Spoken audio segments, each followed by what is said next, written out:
नए तरीके से शुरू किया ना। जी अस्सलाम वालेकुम भाई, कैप टू लेक्चर 115। ये रिकॉर्डिंग वैसे भी अवेलेबल होगी। अच्छा जी, डेफिनेशन है रिलेटिव्स की, ये मैं निकाल रहा हूँ चैप्टर 5 में।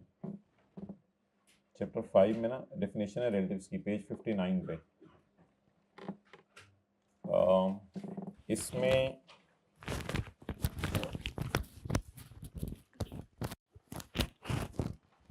एक चीज़ है, N ancestor, a descendant of any of the grand parent और एन अडॉप्टेड चाइल्ड।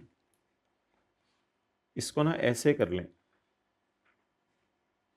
फिर उसके बाद समझिएगा, पहले समझ लें। ऑफ द इंडिविजुअल और ऑफ द बीवी ऑफ द इंडिविजुअल, यानी कि इसके अपने दादा वगैरह भी और इसकी बीवी के दादा वगैरह भी, बीवी के माँ बाप भी, सास ससुर भी, ये सारे रिलेटिव्स में आएंगे। तो I think it's clear now. तो वो पहले जिस तरह सर में बुलेट लगे हुए थे, देखने में शायद लग रहा था कि अडॉप्टेड चाइल्ड हो इंडिविजुअल और उसकी बीवी का, लेकिन अब हमने थोड़ी सी एक्सपैंड कर ली डेफिनेशन। अब क्या हो गया?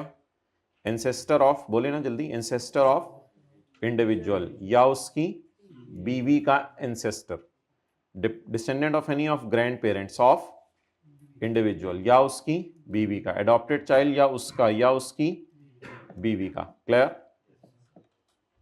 डन? ओके।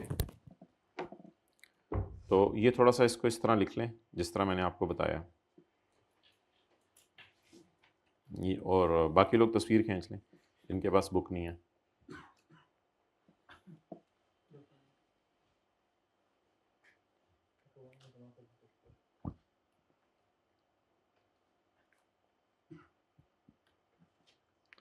आवाज़ सही नहीं आ रही,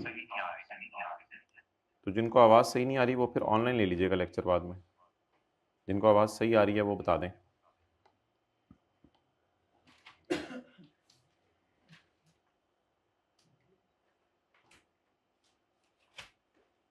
आप बता दें। अब तो नहीं डबल आ रही ना? अब सही आ रही है?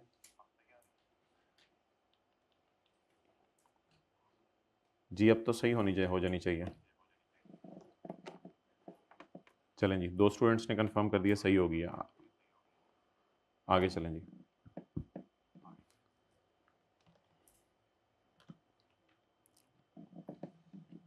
अच्छा जी, सेल्स टैक्स के अंदर एक कॉन्सेप्ट है, वो है, आई कैप ने किताब में तो नहीं डाला हुआ, लेकिन एक दो दफ़ा आई कैप ने सोल्यूशन में डाला हुआ है, तो उसको मैं डिस्कस करता हूँ।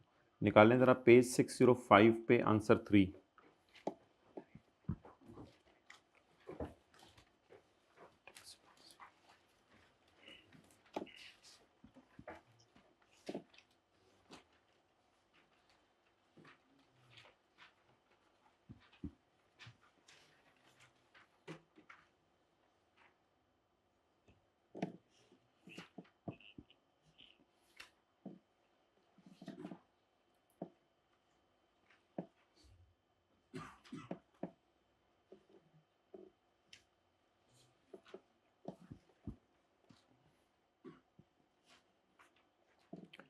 ये ज़रा जमा करें, टैक्सेबल लोकल सेल और ज़ीरो रेट सेल, एग्जेम्प्ट को नहीं।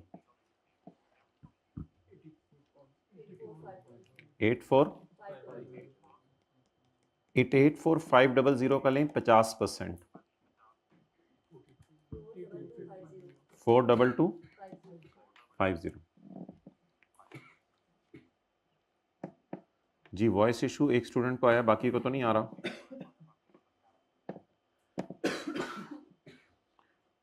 चलें ठीक है, ये फिर आप ऑनलाइन में मीटिंग ले लीजिएगा।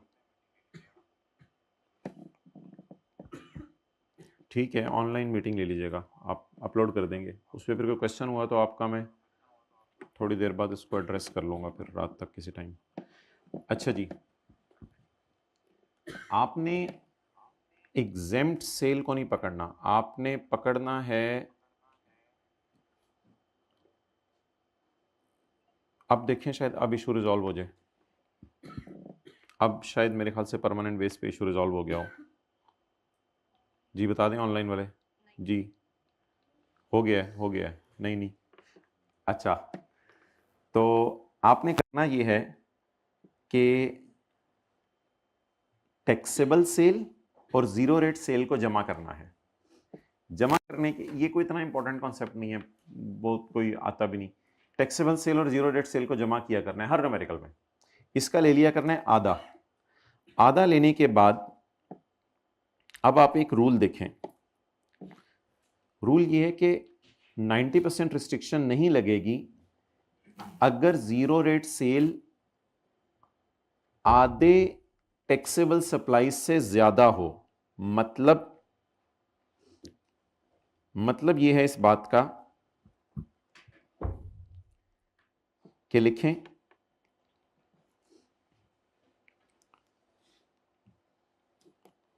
50,000 इज ग्रेटर देन 42250। समझ आ गया ना कंपैरिजन कैसे किया है? एग्जेम्प्ट सेल को नहीं लेना, एग्जेम्प्ट सेल को नहीं लेना। 50,000 इज ग्रेटर देन 42250। एग्रीड और नॉट? इधर देखें जरा, अगर इन दोनों का टोटल का आधा लेने के बाद जीरो रेट सेल बहुत ज्यादा हो तो भाई ये तो जीरो रेट सेल वाली बरादरी है, इस पे आप 90% रिस्ट्रिक्शन लगाएं ही ना, और ये जो 2957 हम माइनस करते थे ये पूरा माइनस कर दें। 90% रिस्ट्रिक्शन इज नॉट एप्लीकेबल है जीरो रेट सेल और more than 50% of all taxable sale. Practice करें, ऐसे नहीं बात समझ आनी। ये अगला सवाल है आपके सामने, इसमें तो जीरो रेट सेल है ही नहीं। अच्छा, ये अगला सवाल है आपके सामने। 10,000 10.0 12.5 को जमा करें। पेज 607 पे हूं मैं। 22.5 मैं पेज नंबर 607 पे। 22.5 का माय डियर ले आधा 11.25। अब इसको कंपेयर करें 10,000 से, तो जीरो रेट सेल कोई ज्यादा नहीं है, उल्टा ये काफी कम आ गई है। तो इस सवाल में हमने 90% रिस्ट्रिक्शन डन। भाई ये था कॉन्सेप्ट। अब आप मुझे कोई ऐसा सवाल अगर किसी की नजर से गुजरा हो जिसमें ये रिस्ट्रिक्शन लगी हो तो वो बता दे। 5 में भाई कह रहे हैं, अच्छा 5 में भी ऐसा है, गुड। 5 में करें जी सारे। कॉन्सेप्ट बताएं क्या है, किस सेल को नहीं देखना? 8 जमा 11 19, 19 का आधा। अगर 9.5 से 11 ज्यादा है तो 90% रिस्ट्रिक्शन ना लगाएं। बस ये बात लिख लें, छोड़ें जी, खत्म हुई। पेज 606 पे आके लिखें, पहले ये नोट करें। शुक्रिया माय डियर, 23 स्टूडेंट्स आए हुए हैं। अगर 11 9.5 से ज्यादा है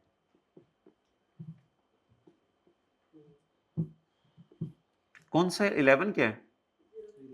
जीरो रेट सेल। अगर 11 9.5 से ज्यादा है तो 90% रिस्ट्रिक्शन ना लगाएं।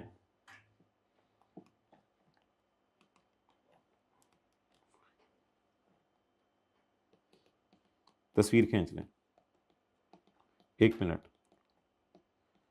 तो 90% रिस्ट्रिक्शन ना लगाएं।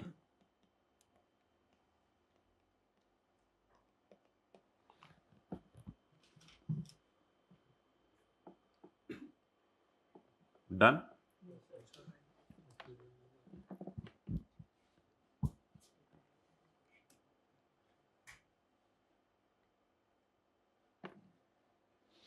आगे चलें जी।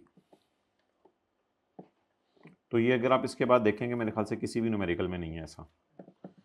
जैसे कोई भी आप न्यूमेरिकल उठा के देख लें, मिसाल के तौर पे ये क्वेश्चन नंबर,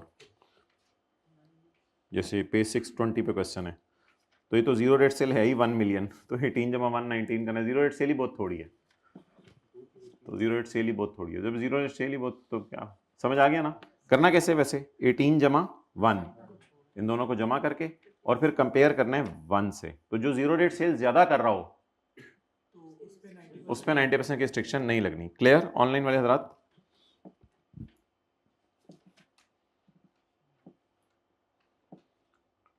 ओके, ऑनलाइन वाले हजरात क्लियर? कोई लिखते सी। अच्छा जी, अब आ जाए जी चैप्टर 8 में। वो जो हमारा मशहूर ज़माना एक एडजस्टमेंट रहती है। नहीं, एग्जाम से कंपेयर नहीं करना, एग्जाम को लेने नहीं जी, रिकॉर्डिंग मिलेगी।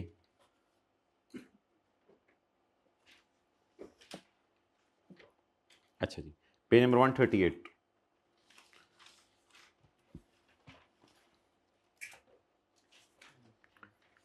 माय डियर, एम्प्लॉयर ने डिफरेंट जो है ना फंड्स खोले होते हैं एम्प्लॉय के लिए। कभी प्रोविडेंट फंड में पैसे डाल रहा होता है, सैलरी के चैप्टर में पढ़ा था। कभी ग्रेचुटी फंड में पैसे डाल रहा होता है, कभी पेंशन फंड में पैसे डाल रहा होता है, कभी सुपरनेशन फंड में। प्रोविडेंट, ग्रेचुटी, सुपरनेशन, पेंशन, ये 4 नाम है। सुपरनेशन को इतना इंपॉर्टेंट नाम नहीं है। एम्प्लॉयर एम्प्लॉय के बिहाफ में नई नोट्स बिल्कुल नहीं भेजूंगा, जहरी बातें भेजूंगा ना, ये कैसे हो सकते हैं ना भेजे जाए। अच्छा, और ये स्क्रीनशॉट भी अटैच होगा इंशाल्लाह नोट्स में। आपने सैलरी के चैप्टर में पढ़ा था कि फंड रिकग्नाइज हो या अनरिकग्नाइज हो, उस बेस पे क्या करना है। आज हम ये डिस्कशन नहीं कर रहे कि फंड रिकग्नाइज है या अनरिकग्नाइज, तो एम्प्लॉय के एंगल से क्या करना है। आज हम डिस्कशन कर रहे हैं कि फंड रिकग्नाइज है या अनरिकग्नाइज है, तो एम्प्लॉयर के एंगल से क्या करना है। अगर एम्प्लॉयर ने provident fund, pension fund, gratuity fund और सुपरनेशन फंड को, अगर एम्प्लॉयर ने, अब्दुल्ला को मीटिंग जरा कंट्रोल करे जो बोले। पेज नंबर तो इसका 138 है, लेकिन अभी तो मैं डायग्राम करा रहा हूं। अगर employer provident fund, pension fund, gratuity fund और सुपरनेशन फंड को करवा ले रिकॉग्नाइज, को क्या करवा ले, रिकॉग्नाइज करवा ले, तो प्रोविडेंट फंड फुली माइनस कर लें, जितना खर्चा हुआ है कोई मसला नहीं। और ये वाले फंड, इनमें हुकूमत ने कंजूसी की, हुकूमत ने कहा आधे माइनस कर लो, आधे माइनस ना करो। हालांकि लोगों ने चीखे चिल्लाए कि ये हमने फंड रिकग्नाइज कराए हुए हैं, फिर भी हुकूमत नहीं मानी। डन। और अगर आप जालिम हैं, आपने इन फंड्स को रिकग्नाइज ही नहीं कराया हुआ, अगर आपने इन फंड्स को तो फिर तो all of 4 funds a fund recognised are. लेकिन इस रूल में भी एक रिलैक्सेशन है। However, if effective arrangement for tax deduction made, then it is allowed. असल में जब इन फंड से आपको पैसे दिए जाते हैं ना रिटायरमेंट के टाइम पे, तो उस वक्त अगर एम्प्लॉयर ये कह देना कि मैं टैक्स काट लूंगा आपका। स्क्रीन कहां चली गई?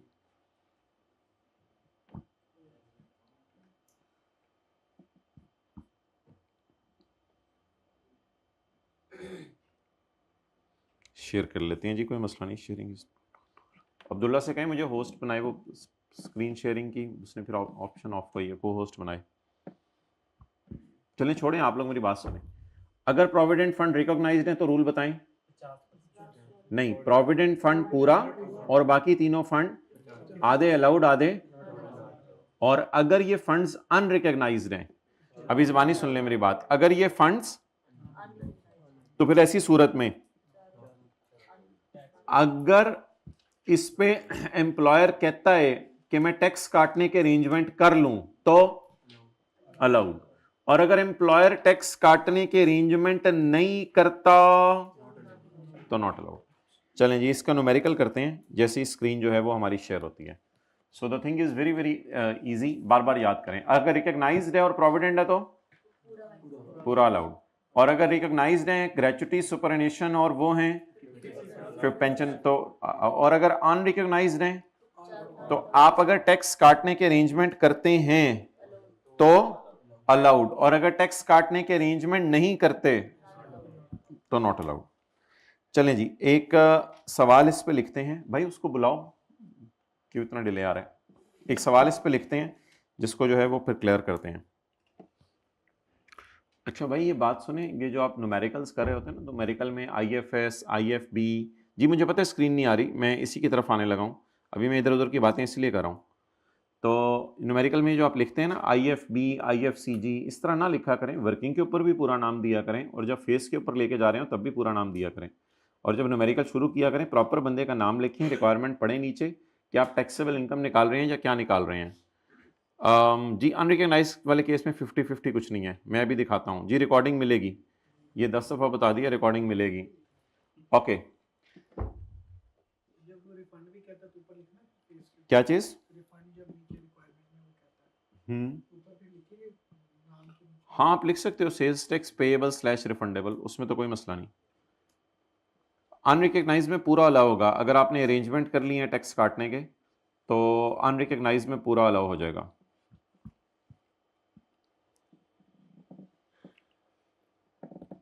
आ रहा है? बुलाओ, पॉज कर दो जरा। तो मेरे भाई बात ये चल रही थी, अगर फंड्स रिकॉग तो प्रोविडेंट फंड है तो फुली अलाउड, और अगर पेंशन ग्रेचुटी और तो 50% अलाउड 50%, और अगर अनरिकग्नाइज फंड्स हैं तो अगर अरेंजमेंट किए हुए टैक्स काटने के तो अलाउड हैं, और अगर रिलैक्सेशन क्या है, अरेंजमेंट किए हुए तो अलाउड है, और अगर अरेंजमेंट तो नॉट अलाउड है। अच्छा जी, अब मैं ये क्वेश्चन करता हूं मिसाल के तौर पे,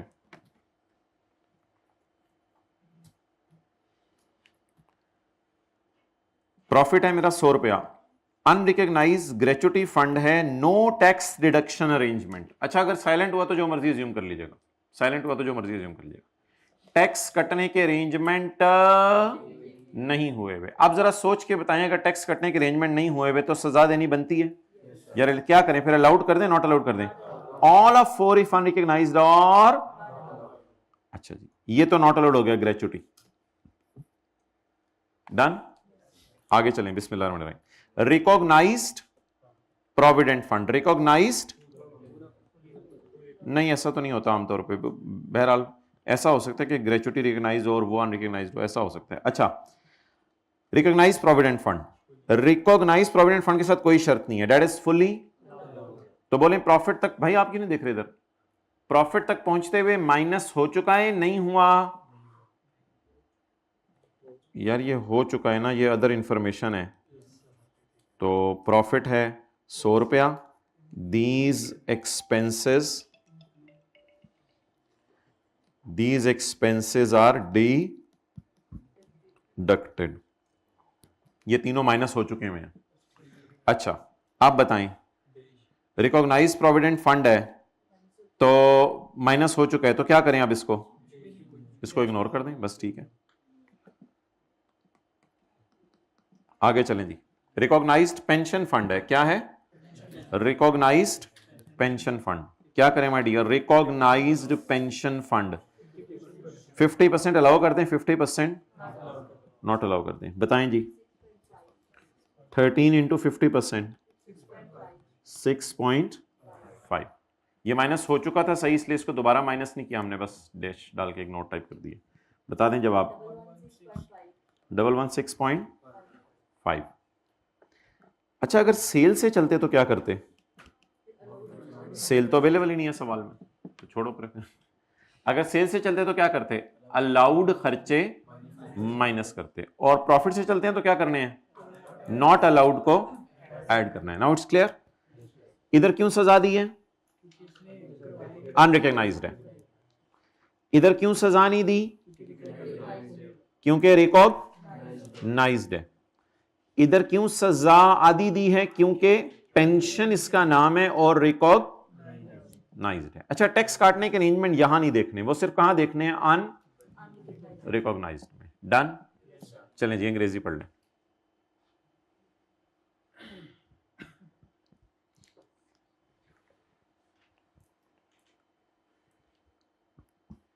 Any contribution made by a person to a fund that is not a recognized provident fund, approved pension fund, approved superannuation fund or approved gratuity fund. Voice issue आ रहा है।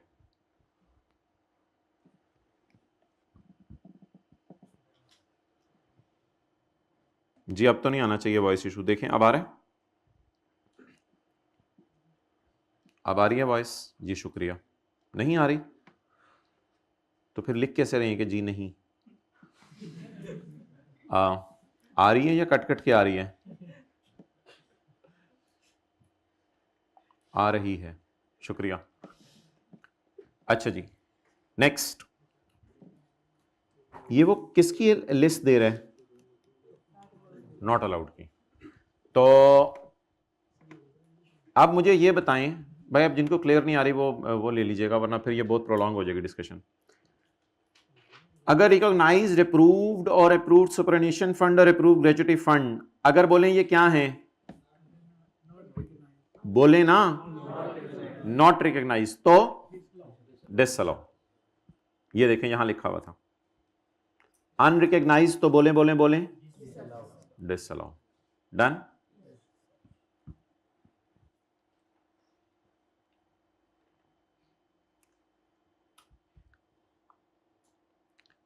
अच्छा, लोगों की अब ये राय है कि ये भी पॉइंट ई की कंटिन्यूएशन में है एफ, और ये भी सिर्फ किसको डील करता है? अनरिकॉग्नाइज को।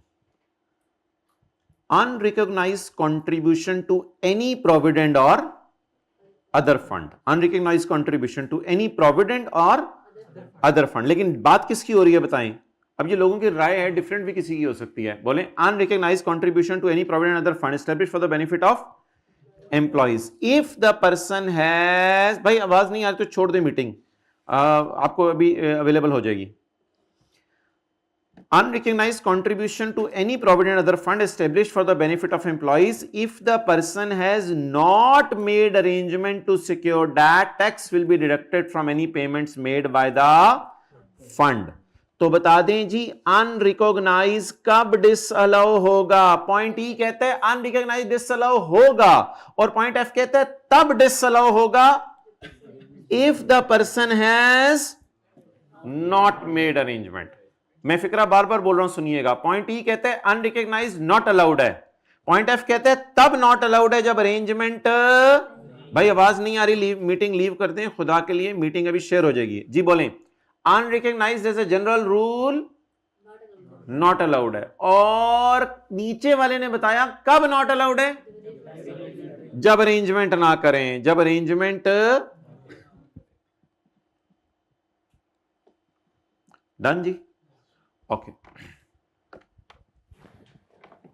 जी, मीटिंग लीव कर दें सारे, आपसे ऑनलाइन शेयर हो जाएगी। इसमें कोई कंफ्यूजन? आप बड़े बताएं पॉइंट ई का क्या मतलब है? बोलें अन, बोलें बोलें बोलें अनरिकॉग्नाइज्ड। अच्छा, ये लिस्ट किसकी है?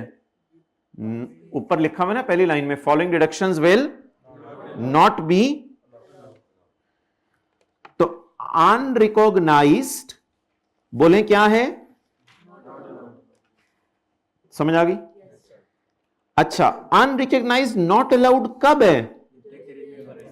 तो कंट्रीब्यूशन टू एनी, एनी से मुराद यहां लोगों की राय है कि अनरिकॉग्नाइज्ड मुराद है। Contribution to any provident other fund established for benefit if the businessman has not made arrangement. Person कौन है? बिजनेस। भाई पोर्टल पे होगा, अपलोड होगा होगा होगा। अच्छा, if not made arrangement to secure that tax will be deducted from the payment made by the fund। Arrangement क्या होते हैं टैक्स काटने के? अरेंजमेंट ये होते हैं कि एम्प्लॉयर बता दे यार जब एम्प्लॉय जाने लगेगा नौकरी छोड़ के, जो भी उसका टैक्स, जैसे सैलरी पे टैक्स काटता है तो जो भी उसका टैक्स होगा मैं काटूंगा। तो अगर ये अरेंजमेंट कर लें तो फिर आप माइनस करने की इजाजत है, ना करें तो नहीं है। अब कौन से बच गए? रिकॉग्नाइज्ड। तो अप्रूव्ड ग्रेच्युटी फंड कितना अलाउड है? अप्रूव्ड है, हालांकि अप्रूव्ड पेंशन फंड कितना अलाउड है? अप्रूव्ड सुपरनेशन फंड कितना अलाउड है? अब इसकी रोशनी में लोगों ने यह रूल निकाला है कि अप्रूव्ड प्रोविडेंट फंड के का लफ्ज उसने नहीं लिखा, इसलिए वो बोले 100% अलाउड है। तो ये बात इसकी रोशनी में निकली है। बहरहाल किसी और की कोई और राय भी हो सकती है, ये मोटी मोटी राय है। डन जी, तो नॉट एन इंपॉर्टेंट डिस्कशन जिसमें आई कैप का ज्यादा इख्तलाफ होता है, बच्चे कई दफा पूछता भी नहीं आई कैप। तो an amount exceeding 50% of contribution made by person to an approved gratuity fund, approved pension fund और अप्रूव्ड सुपरनेशन फंड। अच्छा जी, मेन बात तो वही हो गई, approved provident allowed, approved pension gratuity superannuation आधा आधा अलाउड, अनरिकॉग्नाइज्ड नॉट अलाउड। लेकिन अगर अरेंजमेंट हो गए हैं तो ये न्यूमेरिकल हो जाएगा, समझ आ गया? ओके।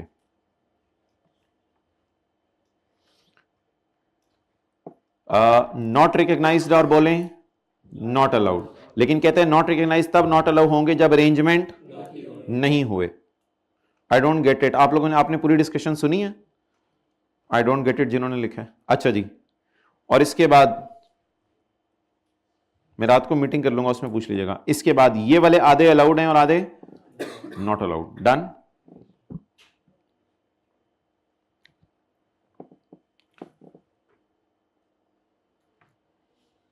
अच्छा जी, अच्छा इस चैप्टर में ना एक बात याद रखिएगा जी, अब रिस्पॉन्ड नहीं करे जब मैंने सवाल पूछा।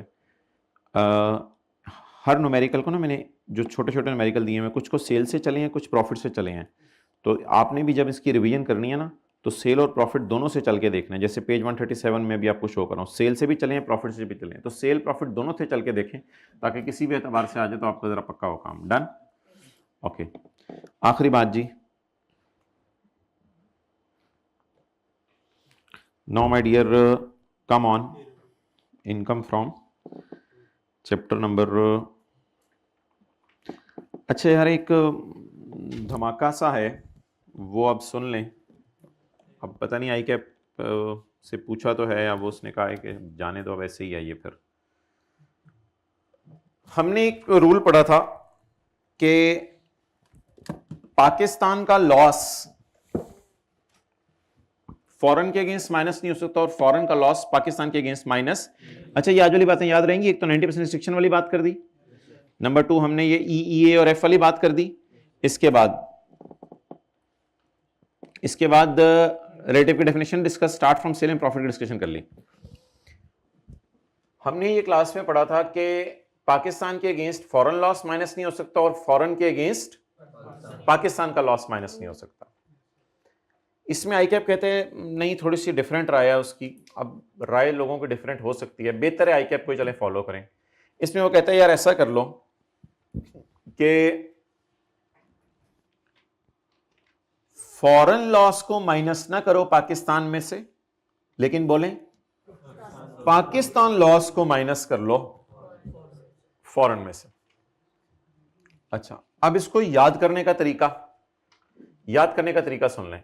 ऐसे अजीब से तरीके आपको बात बहुत बुरी लगेगी, लेकिन इंशाल्लाह याद रहेगी। बाहर वाले प्रॉफिट्स पाकिस्तान को खा लें, खाने दो पाकिस्तान को, लोग खाते हैं, खाएं पाकिस्तान को। लेकिन पाकिस्तान का प्रॉफिट बाहर के लॉसेस को खाए, तो पाकिस्तान वाले बाहर को खाए, कहता है ये मुझे पसंद नहीं। बात अजीब सी, लेकिन याद रहेगी। जल्दी बोलें, याद रहेगी? नहीं याद रहेगी? दोबारा सुन लो। पाकिस्तान का प्रॉफिट बाहर के लॉसेस को खा ले, ना खाओ। बाहर वालों को क्या खाना पाकिस्तानियों ने, लेकिन अगर बाहर वाले आके पाकिस्तान के लॉस को खाने की कोशिश करें, खा लें। अब आपको कुछ समझ आई? चलें इसका सवाल करें। Question number 1, foreign loss is not adjustable against Pakistan source income, यानी पाकिस्तान के प्रॉफिट में से बाहर का लॉस माइनस, पाकिस्तान के प्लस ने बाहर वाले माइनस को नहीं खाना, लेकिन बाहर वाले प्लस ने पाकिस्तान वाले लॉस को खा लेना है। चलें जी, इनकम फ्रॉम कैपिटल गेन आई बाहर के मुल्क में 70 की, और इनकम फ्रॉम कैपिटल गेन आई पाकिस्तान में 35 की, 40 की। बताएं जी, क्या इसको खाया जा सकता है? बाहर वाले पाकिस्तान को खा सकते हैं, लेकिन पाकिस्तान वाले बाहर को नहीं खा सकते।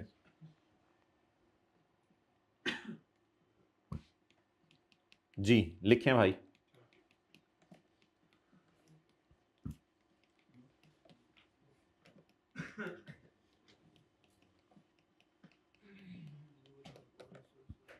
डन हो गया?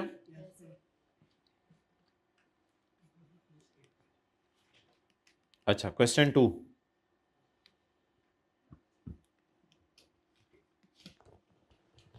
कौन किसको खा सकता है? बाहर वाले प्रॉफिट्स, समझ से बाहर से कोई नेपाली आए हैं, वो बाहर से कोई जो है वो आए हैं, क्या कहते हैं, काले आए हैं, वो ऐसे पाकिस्तानियों को ऐसे ऐसे प्यार से खा रहे हैं, ऐसे हल्का सा खा नहीं रहे, मतलब ऐसे समझ लें बस।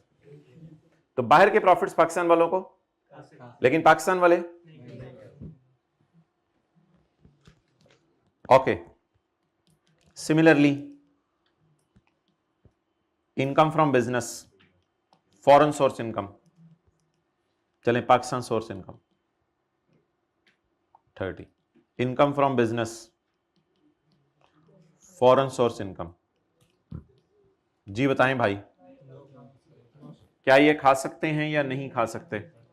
नहीं खा सकते। तो क्या करेंगे? Income from business Pakistan source कितना? 30, और कैरी फॉरवर्ड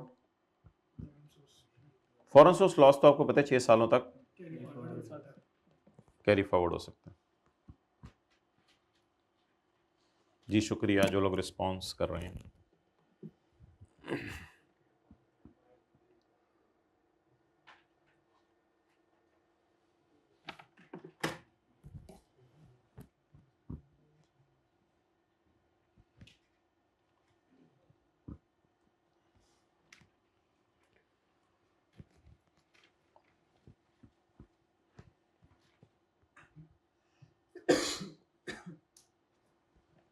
अच्छा, अब एक जगह किताब में लिखा हुआ था एक सवाल के सॉल्यूशन में कि वाइस वर्सा है, लेकिन वाइस वर्सा नहीं है, बस अब ये हो गया। फॉरेन लॉस को माइनस कर सकते हैं पाकिस्तान में से, लेकिन पाकिस्तान लॉस को पाकिस्तान फॉरेन लॉस को माइनस नहीं कर सकते पाकिस्तान में से, और पाकिस्तान लॉस को माइनस कर सकते हैं फॉरेन में से। डन। अच्छा जी,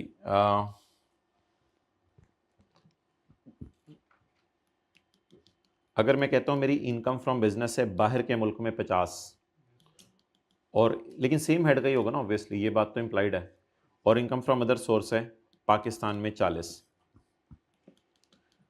और इनकम फ्रॉम बिजनेस है पाकिस्तान में 10, और इनकम फ्रॉम अदर सोर्स है बाहर के मुल्क में 30। बताएं जी, अब क्या करें? कौन किसको खा सकता है पहले ये डिसाइड कर लें। बाहर वाले हमें खा सकते हैं, लेकिन हम बाहर वालों को नहीं खा सकते। जरा सोचें कैसे बनेगा सॉल्यूशन। कौन किसको खाएगा? बाहर वाले बिजनेस, बोले बोले बाहर वाले बिजनेस, इस तरह फिक्रा याद कर लेना, हो जाएगा। बाहर वाले बिजनेस पाकिस्तान वाले बिजनेस को खा सकते हैं, तो खिलाएं। डन। लेकिन सेम हेड में से ही होगा, लेकिन पाकिस्तान वाली अवाम जाके किसी को इधर इधर उधर खा ले, नहीं, इसकी इजाजत। तो फिर क्या करें? इसको 44 को ऐसे लिखते हैं, जवाब 84। कैरी फॉरवर्ड कितना हो गया? इनकम फ्रॉम अदर सोर्स तो हर हेड 6 साल तक कैरी फॉरवर्ड होता है ना, इसमें तो कोई मसला नहीं। तो ये 3 एग्जांपल्स नोट कर लेंगे।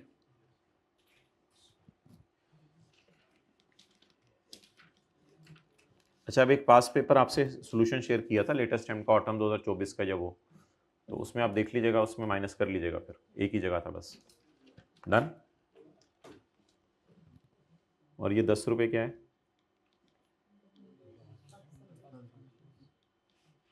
और ये 44 रुपये।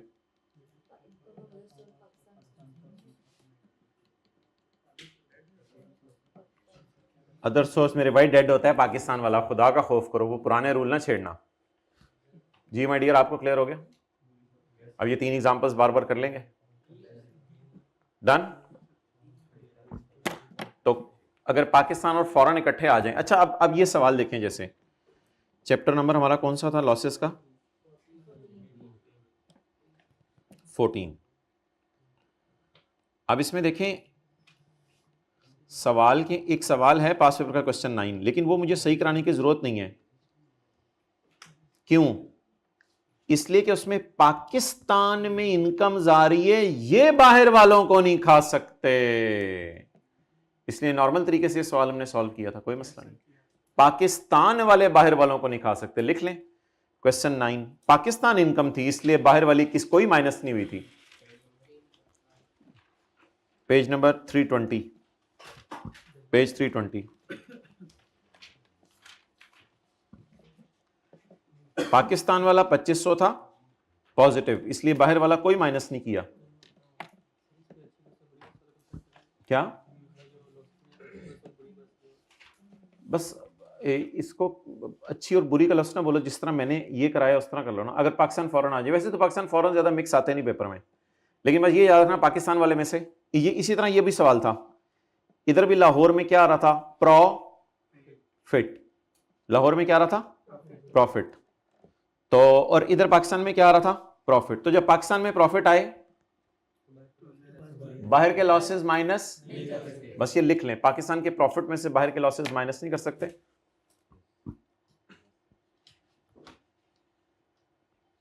पाकिस्तान के प्रॉफिट में से बाहर के लॉसेस माइनस नहीं कर सकते। अच्छा, इसमें 10-15 मिनट मैंने आपके पास पेपर की डिस्कशन करनी है, छोटी सी, कुछ बच्चों के स्क्रिप्ट सामने रख के, वो मैं फिर नमाज के बाद करता हूं, ठीक है?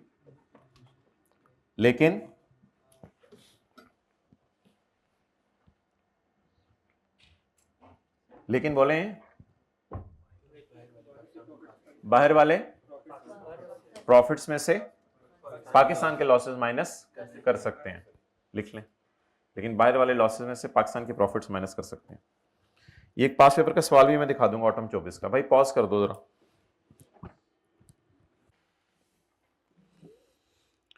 अच्छा जी, तो माय डियर बात ये चल रही है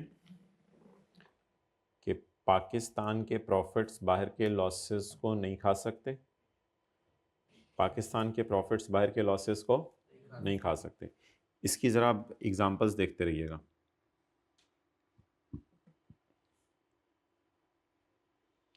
जैसे पेज 320 पे, वैसे तो उसने यहाँ ना नेचर नहीं बताई कि ये क्या है, पाकिस्तान का प्रॉफिट यानी किस हेड का है, लेकिन फ़र्ज़ कर लें चले बिजनेस का है, मिसाल दे रहा हूँ। तो पाकिस्तान का प्रॉफिट क्या बाहर के लॉस को खा सकता है या नहीं खा सकता?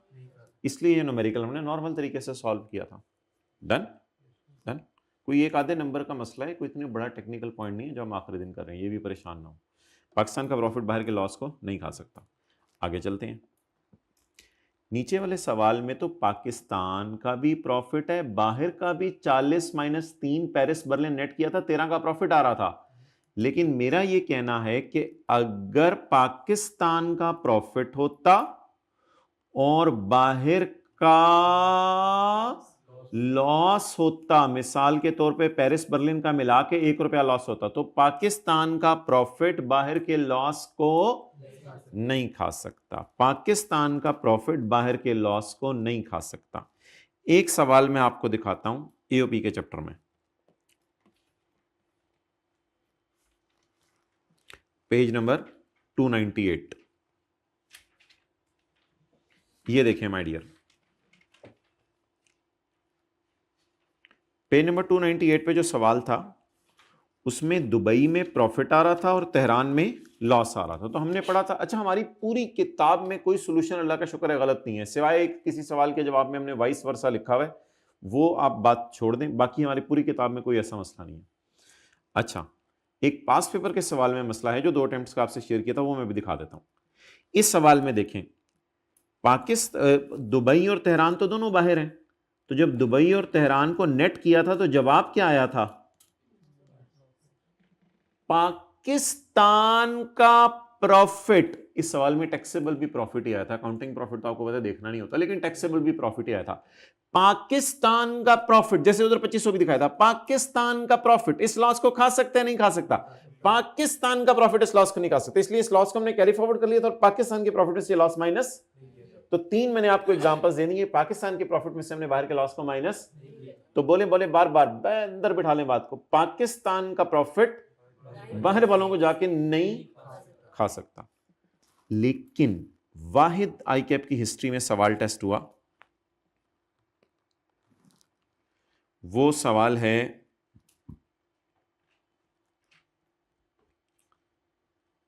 ऑटम वाला, जिसमें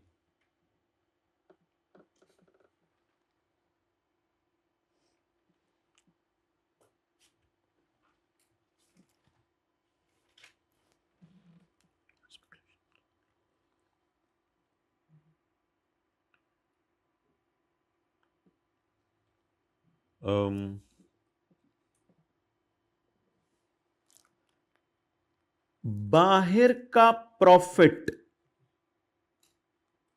बाहर का profit, income from foreign speculation business amounting to 2500, बाहर का प्रॉफिट पाकिस्तान के लॉस को खा सकता है, चाहे वो 6 साल पुराना ही क्यों ना हो, चाहे इस साल का हो, उससे कोई फर्क नहीं पड़ता। बोले बोले बार बार, पाकिस्तान का बाहर का पाकिस्तान के लॉस को, यानी एक अजीब सी मिसाल दी थी, बाहर से आके पाकिस्तान को लोग खा जाए तो उसकी इजाजत है। तो इसमें बस आप 2500 में से 2700 माइनस कर दीजिएगा। हमने सॉल्यूशन में सिर्फ 2500 ऐड किया हुआ था, 2700 नीचे कैरी फॉरवर्ड किया हुआ था। डन। तो लिख लें, ऑटम 24 के क्वेश्चन 5 में 2500 में से 2700 माइनस करेंगे,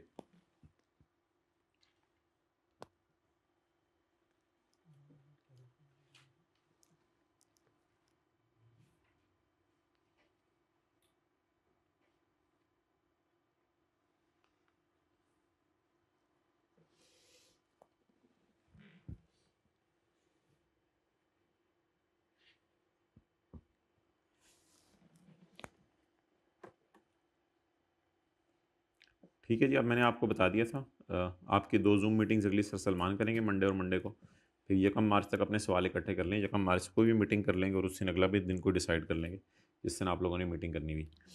तो अब आप हजरात ऐसा करें माय डियर, बस आपके 2-3 मिनट लेते हैं, फिर आपको फ्री कर रहे हैं। ये देखें, अब कुछ बच्चे ना पेपर सॉल्व कर रहे हैं इस अजीब तरीके से।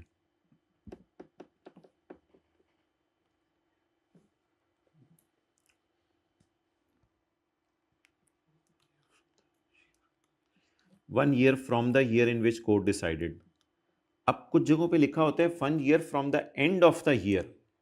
अब जो वो लिखा हो एज इट इज लिख के आना है, और अगर 1 year in the year in which court है, उसका लिख के आना है। मुझे नहीं पता अभी ये क्या सवाल है और उसका सोल्यूशन सही है या गलत है, लेकिन ये बात याद रखिएगा, कुछ डेट्स में वहां से गिनना होता है और कुछ डेट में from the end of the year. तो जो लफ्ज लिख के आए वो लिख के आना है, अपनी तरफ से कोई लफ्ज लिख के नहीं आना। जहां उस डेट से गिनना है वहां उस डेट का लिख के आना है, और जहां ईयर एंड से गिनना शुरू करना है वहां से ईयर एंड का लिख के आना है। अच्छा,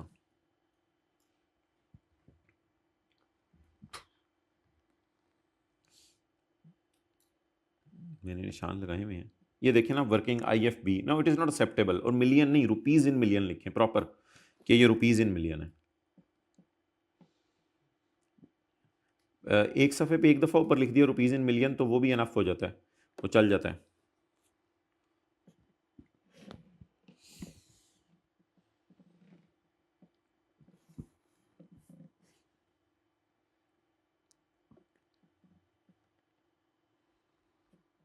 हाँ, ये तो न्यूमेरिकल के फेस पे देखें कितना जुल्म कर रहे हैं। IFB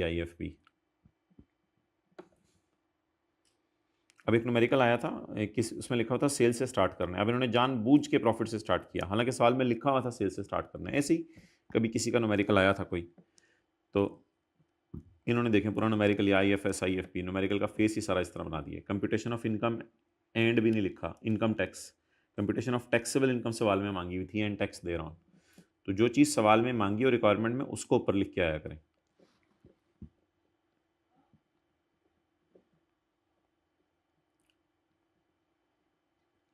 बाकी थ्योरी के सवालों में आप सिनेरियो बेस सवालों में सिनेरियो और जवाब को, सिनेरियो और लॉ की लैंग्वेज को साथ साथ भी चला सकते हैं, इसकी भी इजाज़त है। इसकी भी इजाज़त है, अगर सिनेरियो बेस में 2-3 ऑप्शंस हो तो पहले लॉ की प्रोविजन ऊपर लिख दी एक दफ़ा, जैसे 3-4 कोई एडजस्टमेंट्स हैं तो एक दफ़ा लॉ की प्रोविजन ऊपर लिख दी, फिर हर एक में बता दिया कौन कौन सी शर्त पूरी हो रही है, कौन कौन सी शर्त वायलेट हो रही है। बड़े कमाल जो है ना थ्योरी के सवाल डाले गए हैं मॉक में, आपको पता चल जाएगा आपकी थ्योरी की तैयारी कैसी है, बड़े सोच समझ वाले सवाल हैं। तो लेकिन किसी भी तरह से कोई भी मॉक दे के कुछ दे के डीमोटिवेट आपने किसी भी चीज़ से नहीं होना। इंशाल्लाह आपको बड़े अच्छे मार्क्स उसमें से भी मिल जाएंगे। आधे नंबर तो इंशाल्लाह उसमें रखे गए हैं, आई कैप भी आधे नंबर रखता है, तो आधे नंबर उसमें रखे गए हैं। अच्छा, इररिलेवेंट आंसर प्रोड्यूस नहीं करने, जो चीज़ मांगी नहीं। अब वो ऑब्वियसली अब आप करेंगे हमें तो पता नहीं चलेगा कि हम इररिलेवेंट दे रहे हैं, लेकिन टू द पॉइंट बात करनी है, जितनी पूछी है उतनी।